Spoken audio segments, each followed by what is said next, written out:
Hello and welcome to this edition of the DMZ America podcast. The only podcast you need. Gives you 100% of your podcast needs every single day. It is Wednesday, June 7th, 2023. I have no idea where that opening was going. But anyway, I'm Scott Stantis, editorial cartoonist, coming to you from the right. And I'm editorial cartoonist Ted Rall, coming to you from the hazy left. You are in New York City, where we just FaceTime just before we started recording this, and holy Mary, Mother of God, Ted. I mean, Ted does have respiratory issues, and I worry about him because I worry about him. It's my job. And so you're doing okay? I mean, you're breathing okay, and you're.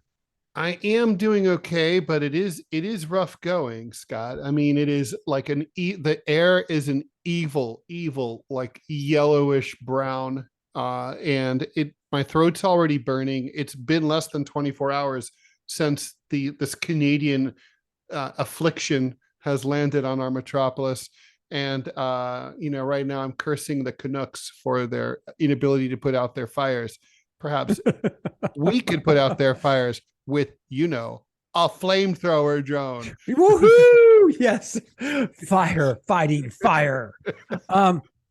Yeah, I think, Ted, I'm telling you, I mean, I've said this before and I'll say it again. Those people are too damn quiet up there. I think this is a precursor to an invasion. I think they want to take back the northern states. And hey, I'm just saying, am I wrong? Shit, Scott, I got to tell you, I just got an air quality alert. They were warning us this morning, do not go outside, AQI 132, unhealthy. They just updated it, 234. Holy shit cakes. Very unhealthy.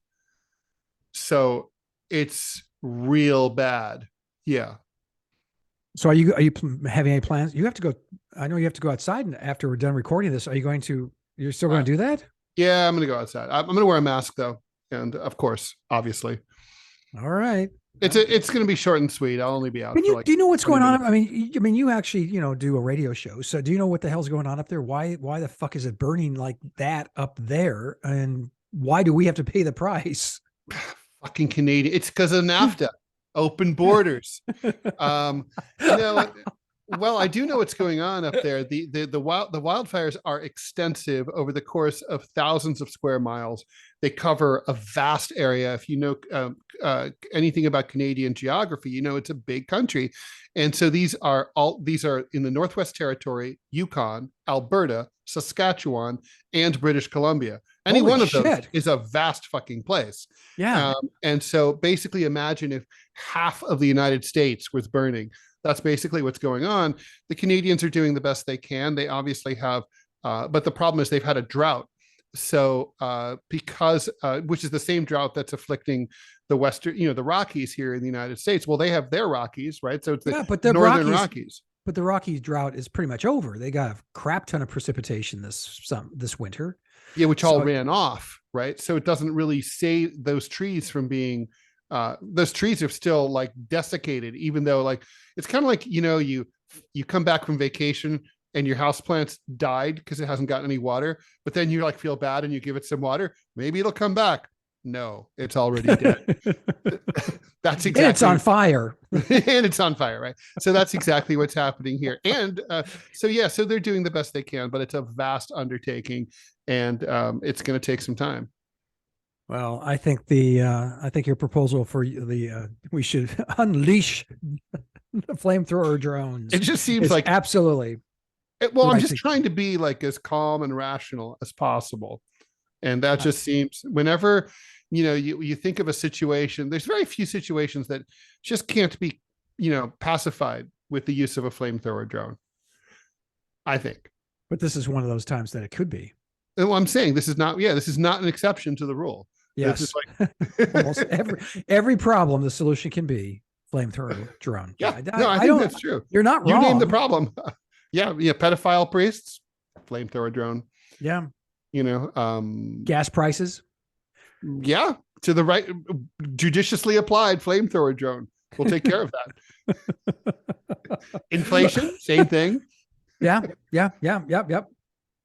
Anyway, speaking of inflation, we've got the GOP primaries coming up And more and more, I think I'm the only, well, I'm a recovering Republican, but I'm probably the last one who hasn't jumped into the race. This week we had Mike Pence and Chris Christie, which I think are two. Do you have to get that?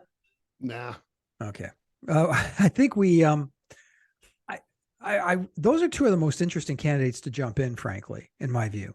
Sorry, Pence and Christie? Yeah. For different reasons, obviously. Pence, I just like when he walks on the stage, is he just going to punch Trump right in the nuts? Because I don't think that he has the cojones to really get angry. I think you're angrier at Trump on Pence's behalf than Pence is. That's true. For those of you who don't know, and you've been living, in a cave for the last, few years, January 6th uprising, Trump really apparently is now, the record shows, was told that the vice president could be in danger. And he says, well, if they I'm paraphrasing now, if they string him up, well, so be it. Well, could you imagine running against someone who says it's okay if my people lynch you? Scott, I got to tell you, I'm getting another air quality index that just popped up, 302 here. And hazardous. 120 hazardous is the official ruling. It only goes to 400. They don't know how to measure higher than that. Holy crap. Get in your car and drive down here. Go get your kid. Come on down here. Bring Clovis. Yeah, but then I got to drive through the soup. Yeah, but then the soup will be. I'll get terrible gas mileage driving through that. Plus, I'll be contributing to the haze. Oh, okay, Scott. Wait, it only gets better. 324 now. So it's ticking up. Oh, like crazy. Can you look out your window and tell our listeners what? I mean, is it getting thicker? Can you tell? There's it's just about it doesn't look anything. I mean, okay, yeah, it's the same gross light, but I guess you're right. It's thicker. You can't see any skyline at all anymore. Every building is obscured, even the ones that are a block away. So it's like being in the middle of a thick San Francisco soupy fog, which, you might say, well, that but that doesn't happen here. Well, plus it's smog. We're not talking about fog, which is fairly benevolent. It's just moisture. So this is now considered officially the worst air in the world right now. Congratulations. We're kicking the fuck you, Delhi. Eat shit, Shanghai. Suck me, Mexico City. Blow me, Karachi. You win again. Yeah, winning. So much winning. Wow. And this is supposed to last. I mean, is it going to be at this level for two days? Worst air quality yet. Maybe still heading to New York. Yeah, I have a headache now, I gotta say. That is now happening. Well, we're gonna have to talk faster, aren't we? Yeah, we should probably get to it. It's kind of amazing though to be like reporting from news event that's taking place inside your own apartment. I know. Well, that's great though. This is great. This is good podcasting. Keep it up, Ted. I know it'll all be over by tomorrow when people if you just hear a thud and Ted stops talking, it's taking a terrible turn. Well, Clovis is not happy either. Honestly, I mean, animals are very sensitive. He's just like hunkering down and like meowing with angst. Can you smell? I mean, does it smell like smoke in your apartment? Very, very thick. Yeah. Mm-hmm. Really? Yeah. Mm-hmm. Wow, Ted. Seriously, let's get this done quickly. You need to. All right, let's do it. All right. Okay. Dude. I'm scared. I'm saying, what just happened is the light. Ted and I, for those of you who watch, you can go to YouTube at Ted's channel or my channel, and you can actually watch this. Mm-hmm. The light in your room just changed. The light coming in from the windows just got a lot browner. Yeah, really great. Maybe that's just the color of my skin. Yeah, maybe you're Ted Rall, cartoonist of color. Sure, let's go with that. I'll finally have a chance at winning a Pulitzer. Well, now, thank the gods. Wow, Ted, this is amazing. Okay, let's get this. Okay, GOP primary.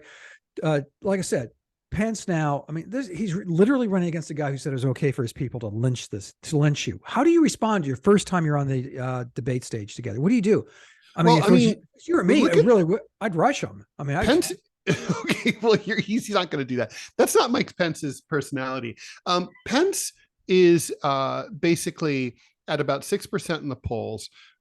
He's and he released, and today is peak Pence because he released his announcement video, and he didn't mention Trump. He alludes to Trump, and it's very strange. I mean, he doesn't strike me as really the smartest politician.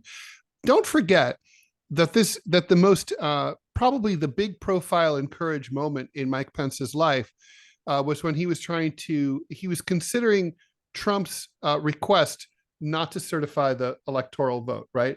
Right. And as the of course as the Speaker of the Senate. So For the president of the Senate. He decided to consult his intellectual brain trust, who was Dan Quayle. Are you serious? Yeah, you're right. You're right. I remember this now. I'm totally serious. He called the man who can't spell tomato to ask him for advice. So that's how smart, when you're the guy who goes to Quayle for advice. That's but anyway, I guess all fairness, he's a fellow Indianan, and they know each other, obviously, old Indiana political families. Look, I don't really know why Mike Pence is running.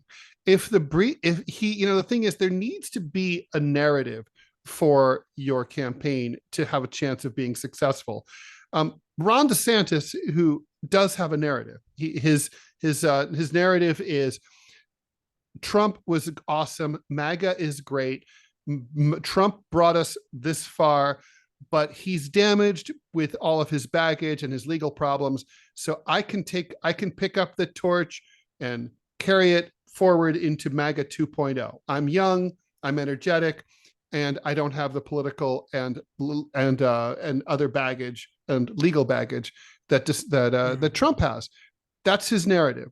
I'm not quite sure what Chris Christie's narrative is today. I heard him talking about how it's all about character, and I'm like, well, how do you reconcile the need to have presidential character with closing a bridge to get even with the mayor of Fort Lee, New Jersey? I'm not really, and then killing an old lady who was trying to get to the hospital in the back of her ambulance while doing so. I don't know, but at least there's a narrative. It's not maybe a successful narrative. But you look at a lot of these other candidates, like, I'm not sure what's Nikki Haley's like raison d'etre as a candidate. I don't know what it is. Yeah. I mean, I know she's running. She's running. Yeah, she's running for vice president. She's running for vice president. But she doesn't have a narrative. Chris Christie is running to be a pain in Donald Trump's ass. Christie got fucked over, wasn't put in the cabinet. Trump didn't take care of him. Yeah, so he's going to get even. And frankly, I think it's a role that could be a lot of fun to watch, because if you have no expectation of getting any votes, your one and only purpose is to be a pain in someone's ass. That can be entertaining. Well, and not to mention, Christie does have a proven record of doing that. Scott, you'll help me remember this, and I'm foggy on this, both outside my window and in my brain, but didn't Christie, during the presidential debates against Trump in 2016, didn't he sort of pivot and kneecap one of Trump's key rivals? Like maybe it was Ted Cruz or Marco Rubio. God, oh my gosh, yes. And he did that for Trump, kind of like, look what I did for you. And that got him into Trump's good graces. Right, you'd expect, no, you owe me a favor. That day may never come. Yeah, but with Chris Christie, that favor is coming. It came due, and then Trump didn't pay it. So that's Chris Christie's. He doesn't have a narrative. Chris Christie doesn't need a narrative. He's just here to sell some books maybe and be a pain in the ass. I agree with you completely. Yeah. Pence, though, what is it? I mean, literally, this is making American presidential history. There's never been a vice president who ran against his own Senate, his own president. Yeah. Ever. Okay. No. So, the closest you can come to an analogy here is the 1912 grudge match between Ted Kennedy and William Howard Taft, right? Howard? Ted Kennedy. Yeah, not Ted Kennedy. Old, not that old. Yeah, not that old. Yeah, between FDR. between TR. Theodore Roosevelt. We'll get there, folks. Just stay with us. Theodore Roosevelt was president from 1901 to 1909. He handed the progressive torch to Taft. In Teddy's considered opinion, Taft did not pursue the progressive policies that Teddy favored, which are not true. Which is not true, but he felt that was true, though, right? So Teddy Roosevelt wanted to be president again. That's what Teddy Roosevelt believed. You don't think that he was I thought he thought that Taft was a bit of a corporatist, but he wasn't. He was more of a anti-truster than Teddy Roosevelt was by a lot. But even in private writings, Teddy seems very clear he believed that, right? Whether he was right or not. So in any event, he went for he ran in 1912 as a third-party candidate against Taft. Neither of them won, but they split the Republican vote, and that gave the election to Wilson, right? I think that's the nearest example. I think the earliest elections in American history had the winner was elected president. The guy who came in second was vice president. Well, right. So that would be like, but are there Donald Trump would have been vice president. Were there any grudge? I was looking though on that list. I don't see any grudge matches like that. I'd say the election of, was that 1800 between Jefferson and Adams? Yeah. I think that could be called a grudge match. Really? Yeah, I think so. Jefferson was really a backstabbing dick, a terrible human being. That way, it's no one you would never trust him as your friend. Let's put it that way. So that election, but okay, that's way back then. Anyway, different construct. It's history making. There's never been anything like this, and so the thing is, you would think that he'd have a specific narrative. His narrative should have been from the outset. I would have said it like this: you might not like Donald Trump. You might think he's bad for America. Man, I know where all the bodies are buried. I was there. I saw him at work. I can tell you why and how he's a terrible president in detail, excruciating detail.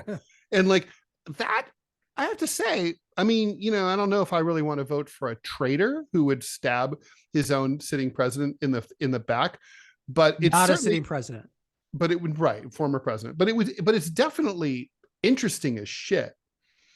It would be if that's what he was saying, but you're right. He tiptoes around criticism of Trump. It's this very, very obscure, foggy, smoggy, if you will, criticism that's not, like you're saying, between the eyes. I would have just, I at the very least, if you're on that stage, on that debate, I would just say, and so when you said that on January 6th, Mr. President, I just want to retort and say, fuck you. Well, or like you could say, but he's not doing it. Or how about, no, the way you would really handle this, it'd be like, Mr. President, you said that you would not care if I died, and you'd be okay with that. Mr. President, my wife is in the audience today. I'm wondering if you can look at her in the eyes and tell my wife that you would be happy if she was a widow today because of the actions of you and your followers. That kind of moment. Ooh, that's good. That's really good. Right? Oh, you need to text that to Pence. That's good. that will cost you $325. You can Venmo me. So yeah, no,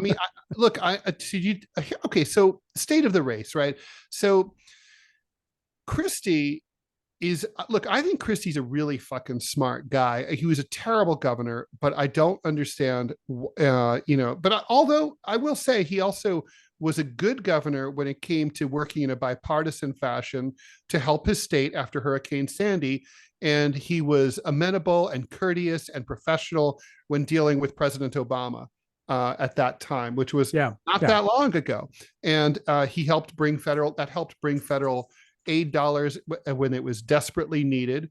He's the only reason I watch the Saturday morning talk shows, because I hope that he'll be on this week. He really has a firm grasp of what's what. He's an interesting guy, but like you said, he's not really running for president. I don't think he's going to move the needle. And I think he's got a face for radio and a body to match. And so I don't think he's going to take anything away. Pence, he never had the charisma to be president. And I think he rose to his highest level, and that was it. I mean, I don't know why he's running, and he hasn't told us. No, he hasn't. And last thing, and we've talked about this, I believe, on your show. I'm not sure if we've done it on the podcast, but let's talk about it on the podcast. And that's the announcement, the way that people are announcing now. It used to be, and I'm going to try to avoid sounding like a grouchy old man, but from a practical, like just the aesthetic, Ted, of, the guy came out. Remember when Barack Obama announced in 2007 that he was going to run for president in 2008? It was on the steps of the old Capitol building in Springfield, Illinois, where he was a senator. And it's, where Lincoln spoke, and a huge crowd. He says, and I'm going to announce today that I'm running for president of the United States. And the crowd goes, they go nuts. Yep. I mean, it's good theater. It's good optics. It's good everything. Who is the senator from South Carolina, Scott? When he announced, is it Tim Scott? Rick Scott? Tim Scott. Tim Scott. When he announced, he did it that way, and it's really stirring. It's thrilling. He kind of did the Ted Rall, the Donald Trump school, where he had a bunch of people in the background and people in the foreground, and they announces and they go crazy. What the hell is going on, Ted? From President Biden, Pence, Christie, all of them are doing videos now, and they're very intimate, small, and it makes their announcements seem small. Or is that just me? Am I just old and expecting something else? I didn't get small. The presidential announcements got small. Yes, but no, look, Scott, I think you're right. Look, there was.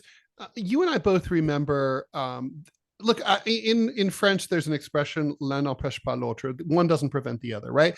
I mean, Bill Clinton had an announcement. I don't remember where. I presume it was in Little Rock. He was the governor. I mean, he probably did it in front of the presidential, in front of the State House or something. But the point is that he had an announcement, but he also had that video that I believe debuted at the convention, the Man from Hope video. Yes. Yeah. Yeah, and then I remember Jimmy Carter famously had a really cool campaign, I guess, little biofilm at the time. I mean, why would you not do both? Why would you not avail yourself of every possibility? I mean, the suspicion when you only release a video is that you're not good unscripted, and the president of the United States has to be unscripted. And it also reminds people of Biden. And who, we know why Biden didn't announce, because he might have eaten his own tongue. So, he can't be trusted. We get that. So, but with Joe Biden might, by the end of this podcast may well have died, and not because of the poor air. So just in general. So, I mean, why would you not do it? It's like you can have a stupid announcement like Hillary Clinton did with her ridiculous $5 million stage in the shape of the contiguous United States. I don't know if there were little standalone islands for Hawaii, the Hawaiian archipelago, but, or maybe a little Guam off to the side where the restrooms were. But I don't, but it's I think like with Pence, with Asa Hutchinson, with candidates like that, they need all the PR they can get. Right. But maybe they were afraid they couldn't gin up the audience you get a half filled auditorium or something, but shit, do it in a high school auditorium where it seats 250 people and it looks like you've got intimate.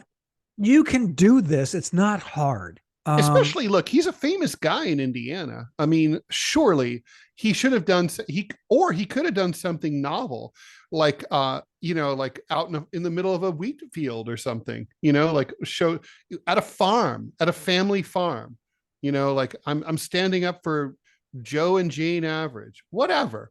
Right. I really am. And Joe Biden's literally, his announcement was love in America's really coming on. We're America, strong, strong. It's just, and then all he does is says, I'm in. And you knew that was the best take. So it's really bad. Yeah, it's bad. But so he has a video. Everyone else now is announcing with videos. It's really weird. Donald Trump's announcement was shockingly low key. If you remember, it was at Mar-a-Lago in front of, and it was considered kind of like it was pro forma. It worked. Look, it was hard to beat the first one when he the came escalator down the stairs. Came down the escalator, but I gotta say, of his own building named after him, right? I mean, he wins that one. But in a way, like, this is his second time. He doesn't have to work as hard. The teacher already knows him. He's already got past this course before. Third time. Right, third time. Fair. Right, good point. Yeah. So I don't know. It was not considered a good announcement. And I don't know. No one's really done this well so far. I guess Scott got some. Yeah, no, he did. It was good. It was good optics. It was high energy. And you're right. Do you remember? I mean, you mentioned Hillary. I'm kind of remembering she had a video. It was really lame because New York City as the background. By the way, she did it on Roosevelt Island with this Manhattan skyline in the background. Which look, I love New York City, and it's a dramatic skyline. But I think it was tone deaf. It didn't appeal to the people of the United States in flyover country. If she had to do a New York City setting, she should have done Liberty Island or something. Yeah, well, like Reagan did in '84. But her video, I remember, is like all these people. What are you doing this summer? What are you doing? And then she comes out. Then they cut to her in this really weirdly opulent living room. I'm running for president, and you just go, "Holy shit!" fuck. Yeah, right. God, for the hills. Please say it's not true, please. I got to tell. I know. I mean, this to be true because I'm a complete and utter dork. I go to YouTube and I I watched some of the videos from 2016 to see, just kind of refresh my memory because it fades and shifts. You know that. And I said Hillary my memory of her is that she was pretty good. And then I rewatched her stump speeches from 2016. Oh, your memory is fading. Holy Mary, Mother of God, she was god awful. And it was as she got to the point where it's kind of pathetic, she'd have like Sheryl Crow or someone like that open with entertainment and singing a song and very charismatic performers. And then she'd come on and it was just weirdly like such a mistake. She should have gotten like one of those bands that's really famous for the poor live performance, like like the Cars. Yeah, who were charmless in concert, by the way. They were just like they never stopped and spoke. They just did their songs and great band, but terrible live. Yes. But I would say Squeeze was the same way. Oh, really? I like Squeeze too. That's weird. I love Squeeze, but they're really boring in concert. Oh, I'm sorry to hear that. Anyway, so okay, we got that all figured out. Good to know. So the question is state of the race, right? I mean, since there's no state of the race. Listen, speed of what? Go. I'm sorry, I'm spazzing out here because there's no state of the race, Ted. It's Trump. Period. End of sentence. But Trump's tanking. He's down from 56 to 52%. Holy Mary, Mother of God. He's over the. And meanwhile, DeSantis' star is soaring from 12 to 15%.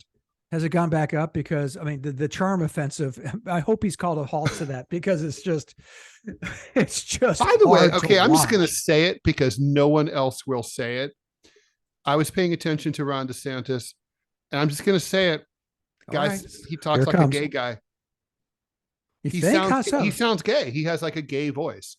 He has like, I mean, as someone who has been accused of having a gay voice, a lot of times when I had my talk show on KFI, if I had an open mic hour, the first question would always be, "Are you gay?" And so I say that as someone who is often thought of as gay. But I think Ron DeSantis, he presents as he's kind of like Republican Buttigieg. I think it's all a front. I don't think he has sex with his wife. I think those kids are all illegitimate. I don't know what's going on. I don't think they're his. I mean, or it's like, he takes it out like, through IVF, they like put a needle in his balls and they drain them out. He's like, this is a dude who likes dudes. I said it. Wow. Okay. I think he has a case of the gays. I think he's like Mr. Wide Stance. He's like that guy in Idaho, in the St. Paul, the Idaho senator. Yes. Oh gosh. Craig, whatever, Jenny Craig, whatever his name was. Yeah, he had the why. He said, "Why are you going to? What's with touching other men's feet in this bathroom? Notoriously gay hookup place." He says, "I just have a wide stance." I have an act. Let me just tell you one as a guy who has used many public restrooms in America, where it's one of the only countries in the world where we have that thing where the wall of the stall doesn't go all the way to the floor. Everywhere else it goes all the way to the floor, but like not in America. It's like, to not have a wide stance because for this exact reason. Yeah, exactly. Okay, I'll have to listen to him again. I'll give him a listen when we're done with this, because I hadn't really. He has kind of a Queenie voice. He's like, this is a man who might have one too many ABBA albums, whatever that can possibly mean. I think the white boots are does he wear them like, recreationally? I don't know. Or solo, let's just say. Interesting. Well, like nothing else. Wouldn't that be something? The guy, the anti-woke but if you really think, now that I swear to God, now that I put that in your head, just think about him. Just take a look, listen, like just, you'll see what I mean. Okay. Yeah. All right. I'm glad I went there. It was not a good idea, but I'm glad I did it anyway. Okay. I'm glad you did too. It gives us and by the way, if this is considered wrong or homophobic in any way, I blame the low air quality that's depriving my brain from getting oxygen. Yes, that's got to be it. It's a high AQI issue. By the way, high AQI is sort of weird, right? Like the higher the number, the worse the air quality is, but it's an air quality index. Shouldn't it be like a low air quality index? And the higher the number it is, the lower the air quality is. Okay, Ted's going delirious now, so we're going to cut to a break and see if we can't get him some oxygen. You're listening to the DMZ America podcast. I'm Scott Stantis, coming to you from the right. And Ted Rall coming to you from the left. Still upright for the moment. We're going to be back. Hang around. You're really going to want to hang around. Trust me on this one.